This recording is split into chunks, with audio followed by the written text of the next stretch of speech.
In this video, I'm going to give you the answer for this question, and the question is, what nickname did Prohibition gain thanks to a quote by Herbert Hoover?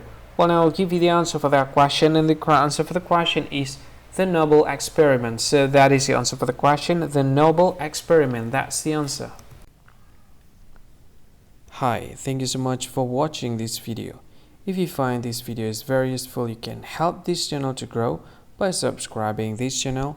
Please this subscribe button and don't forget to like this video.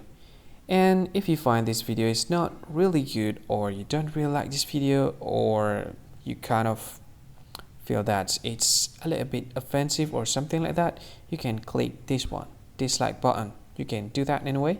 And if you want to share this video with your friend, you can share it by clicking this share button, and you can share it to any social media that you wish that is currently available at this time, like Facebook, Twitter, LinkedIn, and many others, right?